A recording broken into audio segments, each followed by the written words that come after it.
ہمارے چینل تبلیغ T V کو ضرور سبسکرائب کریں اور نئی اپڈیٹس کے لیے گھنٹی کے بٹن کو ضرور دبائیں۔ بہت سارے لوگوں کی طرف سے واٹس ایپ پہ، ٹیلی فون پہ، مختلف ذریعوں سے مجھ تک یہ میسج پہنچ رہے ہیں کہ اللہ کا واسطہ لوگ ڈراموں میں بے انتہا دلچسپی لے رہے ہیں، رو رہے ہیں ڈرامے دیکھ دیکھ کے۔ ڈرامے سینما گھروں میں چل رہے ہیں، اپنی پوری فیملی کئی قسطیں ڈراموں کی، ایسے جذباتی ہو رہے ہیں، ایسے دیکھ رہے ہیں کہ جیسے اس کے بعد کبھی دیکھنا نصیب نہیں ہوگا، اور بڑی تعریفیں، ایسا ڈرامہ، ایسی فلم۔ تو میرے بھائی یہ لغویات ہیں، یہ وہ چیزیں ہیں جن میں ٹائم ویسٹنگ کے علاوہ کچھ بھی حاصل نہیں ہوتا۔ تو جو لوگ ان چیزوں میں دلچسپی لے رہے ہیں، اللہ کے قرآن کے مطابق ان میں جنت کی علامت نہیں پائی جاتی۔ آپ ڈرامے دیکھتے دیکھتے قبر میں چلے جانا، یہ ڈرامے آپ کو اللہ کی جنت سے ہمیشہ کے لیے محروم کر سکتے ہیں۔ آپ کہہ سکتے ہیں انٹرٹینمنٹ ہے نا، تو یاد رکھو ایک انٹرٹینمنٹ جائز ہوتی ہے جو آپ کی صحت کے لیے اچھا ذریعہ بنتی ہے، آپ کے دماغ کو فریش کرتی ہے۔ ایک انٹرٹینمنٹ وہ ہوتی ہے جو آپ کے جذبات سے کھیلا جا رہا ہو اور آپ کو غلط میسج دیے جا رہے ہوں۔ ڈراموں سے، فلموں سے آج تک کوئی سیدھے راستے پہ نہیں چلا۔ ان ڈراموں نے، ان فلموں میں نے ہمارے فیملی سسٹم کو تباہ کر دیا ہے۔ کیسے کیسے ڈرامے دکھائے جا رہے ہیں۔ طلاق دینے کے بعد بیوی اسی گھر میں رہ رہی ہے۔ آپ بتاؤ جب ہماری بچیاں یہ چیزیں ڈراموں میں دیکھیں گی تو طلاق کا جو اسلام نے کانسیپٹ دیا اس کا وہ تباہ ہو جائے گا کہ نہیں ہو جائے گا؟ بار بار ڈراموں میں حلالہ دکھایا جا رہا ہے، حلالہ۔ تو کیا میسج جائے گا ان جوان لڑکیوں اور لڑکوں کو جو یہ سب چیزیں دیکھ؟ مجھے ایک بات بتاؤ، میرے ایک دفعہ بیان شروع ہوئے، کچھ وقت میں نے طلاق کا جائز طریقہ بیان کیا تھا، اسلام میں جائز طریقہ کیا ہے۔ میں نے 2-3 قسطیں ریکارڈ کروائیں، کمپلیٹ کیا، اس کے بعد 1 سال تک موضوع نہیں چھیڑا۔ لوگوں نے مجھے کہا دوبارہ، میں نے کہا نہیں، کیونکہ ایک چیز کو جب بار بار لوگ سنتے ہیں تو چاہے وہ صحیح سینس میں بھی سنیں، ان کی نظر میں وہ چیز ہلکی ہو جاتی ہے۔ میں نے کہا بار بار ایک ٹاپک چھیڑوں گا تو ایسا نہ ہو گھر میں طلاقیں شروع ہو جائیں۔ سمجھ میں آ رہی ہے بات؟ او بھائی ایک چیز کتاب کی حد تک کہ شریعت نے بتا دی، ایک دفعہ بتا دی، بار بار اسی کو، تو کیا ہوتا ہے؟ آپ ایک چیز کو بار بار جب سنو گے تو جو چیز انسان بار بار سنتا ہے زبان پر وہ ہلکی ہو جاتی ہے۔ میں نے کہا اس سے گھروں میں طلاق کا ریشو بڑھنے کا خطرہ کم نہیں ہوگا، ایک چیز کو بار بار ریپیٹ کیا جائے۔ تو بتاؤ ڈراموں میں بار بار طلاقیں دکھائی جا رہی ہیں کہ نہیں دکھائی جا رہی ہیں؟ فلاں کی پھڈا ہوا، اس نے اس کو طلاق دے دی، ڈیورس پیپر بھیج دیے، وہ طلاق دے گا، اس نے وہاں شادی کر لی، ادھر طلاق لے لی، ادھر آگے کو حلالہ ہو گیا، فلانا ہو گیا، ڈمکانا ہو گیا۔ جب یہ چیزیں گھروں میں چلیں گی، آپ کو کتنا ہی اچھا ڈرامہ لگے تو یاد رکھو آپ کی نسلیں تباہ ہو جائیں گی۔ مائیں بچیوں کو سکھاتی تھی بیٹا ڈولی جا رہی ہے تو اب جنازے کی کھٹولی آئے گی واپس۔ بتاتے تھے نہیں بتاتے تھے؟ ہم تو بچپن میں سنتے تھے بھائی ڈولی جا رہی ہے اب جنازے کی کھٹولی آئے گی، طلاق لے کے نہیں آنا۔ ہاں جہاں جائز طلاق ہے ہم تو کہتے ہیں کہ وہ جائز ہے، اس میں اتنا ظلم جائز نہیں ہے کہ بچی کو بیڑا غرق کر دی اور پھر بھی آپ علیحدگی، لیکن اصول تو یہی ہے نا کہ یہ بری چیز ہے۔ جب بار بار کلچر میں یہ چیز دکھائی جائے گی، شوہر نے تھپڑ مارا بیوی کو، وہ عدالت چلی گئی خلا لینے کے لیے، ہر گھر میں تھپڑ بھی ہوتا ہے، ہر گھر میں گالی گلوچ بھی ہوتا ہے، یہ تو نارمل چیز ہے۔ تھپڑ مارنا صحیح نہیں ہے، اچھا کام نہیں ہے کہ شوہر بیوی پہ ہاتھ اٹھائے، لیکن سب کچھ ہوتا ہے گھروں کے اندر، وہ بعد میں سب سیٹ ہو جاتا ہے۔ لیکن ڈراموں میں جب دکھایا جائے گا شوہر نے بیوی پہ تھپڑ اٹھایا، ہاتھ اٹھایا اور وہ چلی گئی عدالت سے خلا لینے، تو کل کس مرد نے غصے میں کسی عورت پہ ہاتھ اٹھا لیا تو وہ عدالت کا دروازہ نہیں کھٹکھٹائے گی کیا؟ اس تھپڑ کی تلافی 100 دفعہ ہو سکتی ہے، مرد منا سکتا ہے، لیکن عدالت سے جب ڈیورس ہوگی اس کی تلافی نہیں ہوگی۔ مرد کے دل میں نفرت پیدا ہوگی، اس سے مجھ سے طلاق کیوں مانگی، کیوں گئی ہے ڈیورس لینے کے لیے، بچے تباہ برباد ہو جائیں گے۔ تو ان ڈراموں سے فیملی سسٹم کو جوڑا نہیں جا رہا، جوڑ کے نام پہ توڑا جا رہا ہے۔ اور میں نے اپنے دوست سے پوچھا، میں نے کہا یہ چیزیں تو فلموں میں پہلے زیادہ دکھائی جاتی تھی تو ڈراموں پہ اتنا شور کیوں؟ انہوں نے ایک بڑی پوائنٹ کی بات کی، انہوں نے کہا کہ فلموں میں جو چیزیں دکھائی جاتی ہیں وہ نارمل ماحول سے ہٹ کر ہوتی ہیں، ڈرامے کا مطلب یہ ہوتا ہے کہ جو گھروں میں ہو رہا ہے وہ دکھایا جائے، اس کو لوگ زیادہ اڈاپٹ کرتے ہیں۔ کوئی آواز اٹھانے والا نہیں ہے، نہ حکومت کنٹرول کر رہی ہے، نہ کوئی پیمرا والے اس پر کوئی نوٹس لے رہے ہیں۔ سینما گھروں میں چلنا شروع ہو گئے، صبح و شام اتنے کلپ مجھے لوگ بھیج رہے ہوتے ہیں، یہ والا مفتی صاحب یہ سین دیکھیے بڑا ٹائٹ سین ہے۔ کیا ہو گیا تمہیں؟ پاگل ہو گئے ہو تم بھائی؟ کیا ہو گیا ہے؟ میں اپنے دوستوں سے کہتا ہوں, میں میٹنگیں کرتا ہوں بلا بلا کے کہ یار ٹائم کی بڑی کمی ہے, میرا سارا دن اسی پہ گزرتا ہے یار, بہت سارے کام کرنے ٹائم نہیں مل رہا. جب رات کو سونے کے لیے لیٹتا ہوں تو ندامت کے ساتھ, اللہ کی قسم میری یہ حالت ہے کہ یار آج بہت سارے کام کرنے تھے مگر آج بھی رہ گئے. ہم حیران ہو رہے ہیں آپ 2-2, 3-3, 4-4 گھنٹے کیسے ٹی وی کے سامنے بیٹھ جاتے ہو؟ ٹائم کہاں سے آ رہا ہے آپ کے پاس؟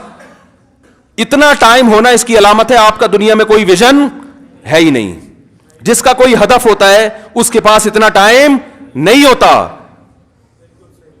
تو یہ جو ڈراموں فلموں میں ٹائم ضائع کیا جا رہا ہے نا, خدا کی قسم موت کے وقت حسرت کا سبب بنے گا. موت کے وقت اللہ نے زندگی صرف ایک دفعہ دی ہے. قرآن کے الفاظ دیکھو کہ موت کے وقت اگر تم ساری دنیا کی ساری دولت خرچ کر کے بھی ٹائم واپس لینا چاہو گے نا, لا یستاخرون ساعۃ ولا یستقدمون, اللہ فرماتے ایک منٹ تو دور کی بات, ایک منٹ کے 1 کروڑ حصے کر لو نا وہ بھی نہیں ملے گا. ابھی بہت ٹائم دیا اللہ نے, ابھی بہت ٹائم دیا ہے. چاہو تو ڈراموں میں ضائع کر دو, فلموں میں ضائع کر دو, سارا دن ٹی وی کے سامنے بیٹھ کے کرکٹ کے میچ دیکھ کے تالیاں بجاتے رہو, فلاں نے یہ چھکا مارا, فلاں نے چوکا مارا. ابھی بہت ٹائم ہے. لائف کو خدا کی قسم جتنا انجوائے کر رہے ہو 10 سے ضرب دے کے اس سے زیادہ انجوائے کرو. لیکن جب موت کا وقت آئے گا تو یہ سارے مزے کرکرے ہو جائیں گے. یہ غیر مسلموں کے کام ہیں جن کا آخرت پہ یقین نہیں ہے, ان پہ یہ چیزیں سوٹ کرتی ہیں. ان کو مرنا نہیں ہے نا, ان کا تو خیال ہے مر جائیں گے تو ختم ہو جائیں گے, ان کا یہ کانسیپٹ ہے. تو کہتے ہیں زندگی میں جتنا جلدی انجوائے کر سکتے ہو کرو. جس کا آخرت پہ یقین ہے اس کا کوئی ہدف ہوتا ہے کہ مجھے ایک زندگی ملی ہے, دوبارہ یہ زندگی نہیں. یہ ہندوؤں کا نظریہ ہے کہ 7 جنم ہوتے ہیں, اسلام کہتے ہیں ایک ہی جنم ہے, اس کے بعد قیامت آ جائے گی, دوبارہ کوئی جنم نہیں ملے گا. اور اللہ کو دیکھو, اللہ تعالیٰ حضرت عیسیٰ علیہ السلام کو موت دینے کے بعد بھی آسمانوں پہ اٹھا سکتے تھے نا, اور پھر قرب قیامت میں نازل کرتے. اللہ نے حضرت عیسیٰ کو زندہ آسمانوں پہ اٹھا کے یہ میسج دے دیا کہ جس کو قرب قیامت میں نازل کرنا ہے اس کو موت نہیں دوں گا, آخر میں موت دوں گا. اس لیے کہ مرنے کے بعد اٹھا لیتا تو تمہارے دماغ میں یہ تصور آ سکتا تھا کہ شاید ہمیں بھی موت کے بعد دوبارہ زندگی مل جائے. تو موت کے بعد تو پیغمبروں کو بھی نہیں ملتی, تمہیں کہاں سے ملے گی؟ ہمیں کہاں سے ملے گی بھائی زندگی؟ تو اپنے وقتوں کو برباد مت کریں, انجوائے کریں, ایسی چیزوں کو انجوائے کریں جس سے معاشرے میں ترقی ہوتی ہے. وہ بھائی جاگنگ کر لیا کرو, سوئمنگ کر لیا کرو, فٹ بال کھیل لیا کرو, تھوڑا سا ورزش ہو جائے گی, کولیسٹرول کم ہو جائے گا, فائدہ بھی ہوگا, انجوائے بھی ہوگا. ڈرامے سے کیا انجوائے کر رہے ہو بھائی تم بیٹھ کے؟ رو کیوں رہے ہو ڈرامہ دیکھ کے؟ وہ تمہارا کیا لگتا ہے جس کے ساتھ یہ ہو گیا, رو رہے بیٹھ کے جیسے پتہ نہیں کیا ہو گیا. دیکھو انسان کے جو اعصاب ہے نا, اعصاب, ان میں اللہ نے محدود صلاحیتیں دی ہیں. میں نے ایک انگریز نفسیاتی ڈاکٹر تھا, اس کی ایک تحریر خود پڑھی تھی, کاش میں اس کو محفوظ کر لیتا تو آپ کو آج میں وہ تحریر دکھاتا. اس کی ریسرچ تھی کہ دنیا میں جو ڈپریشن, چیخو پکار, مار دھاڑ, چیزوں کو توڑ پھوڑ کا جو کلچر آیا ہے ڈراموں اور فلموں سے آیا ہے. یہ جو آج بچیاں ماں پہ چیختی ہیں نا, آپ ان کی ہسٹری چیک کریں, ڈرامے دیکھ کے چیختی ہیں. ماں نے کچھ تیز آواز میں بات کر دی, بچی ایک دم چلائے گی, کیونکہ اس نے ڈرامے میں لڑکیوں کو چیختے ہوئے, بولو نا, دیکھا. شوہر اگر غصہ کرے, نہیں کرنا چاہیے لیکن کرے, تو اسلام کہتا ہے تمہارا محسن ہے. اگر کسی کو سجدہ کرنے کی اجازت ہوتی تو نبی نے فرمایا کہ عورت کو حکم دیتا کس کو سجدہ کرے؟ شوہر کو. نبی نے عورت کے فائدے کے لیے یہ بات کہی ہے. شوہر کو یہ ہوگا کہ میری بیوی میرا احترام کرتی ہے, اونچ نیچ ہو جائے گی منا لے گا بعد میں, اس کو پتا ہے میری, برداشت کر لیتی ہے, خرچہ پورا کرے گا, جو تمیزدار شوہر ہیں. لیکن اگر وہ اس کو غصہ آیا ہوا ہے اور اس نے آگے سے اینٹ کا جواب پتھر سے دے دیا تو گھر چلے گا؟ بولو نا بھائی.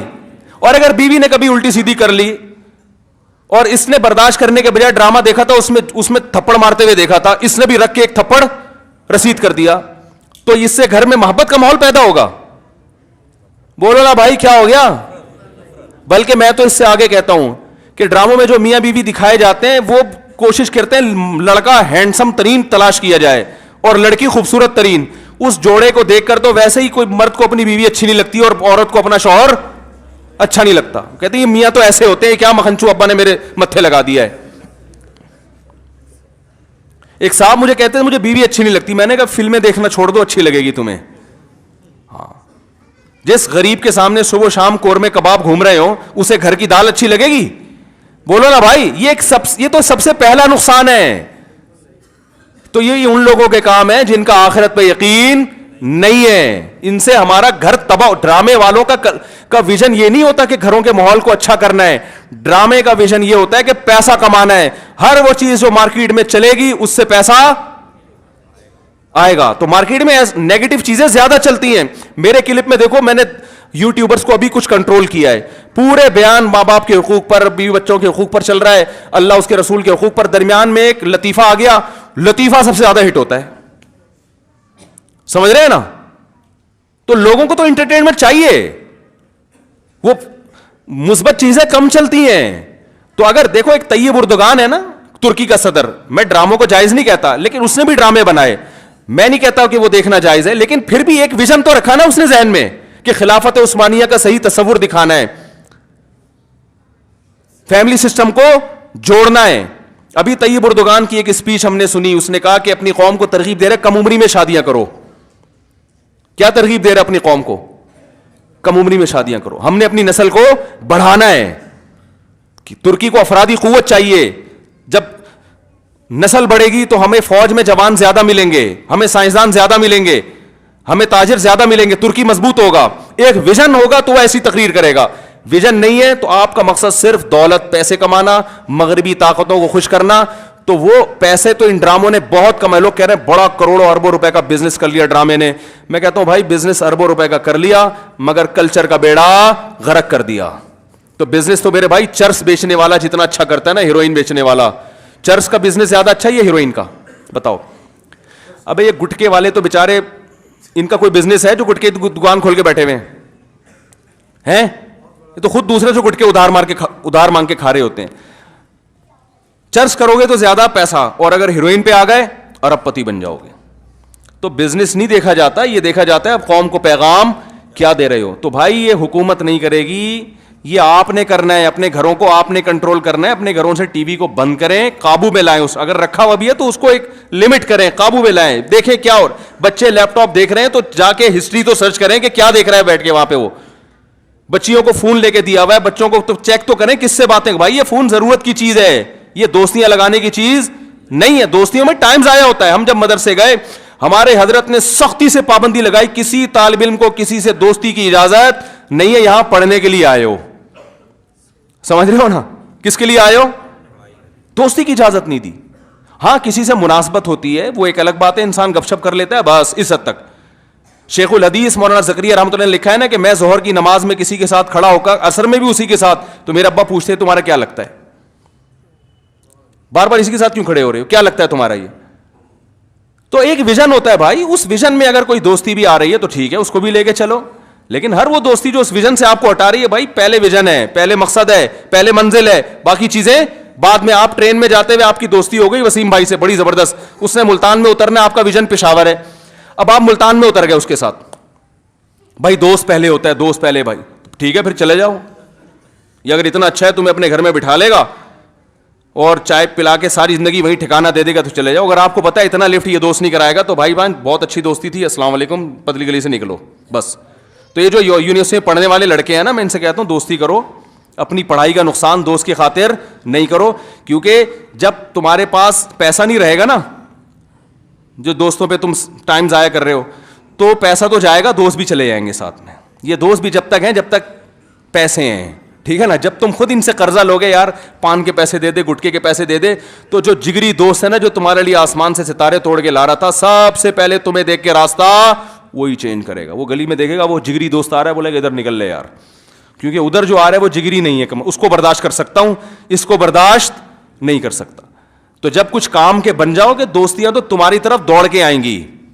سمجھ رہے ہو کہ نہیں سمجھ رہے؟ پھر تمہارے پاس لفٹ کرانے کا ٹائم نہیں ہوگا. تو اپنے آپ کو کچھ بنا لو میرے بھائی, ڈراموں میں ٹائم ضائع نہیں کرو, فلموں میں ٹائم ضائع نہیں کرو. یہ تو کمانے کے دھندے, ان کو کمانے دو. تم اپنا پیسہ ان پہ کیوں خرچ کر رہے ہو بھائی, تم کسی اور چیز پہ خرچ کرو.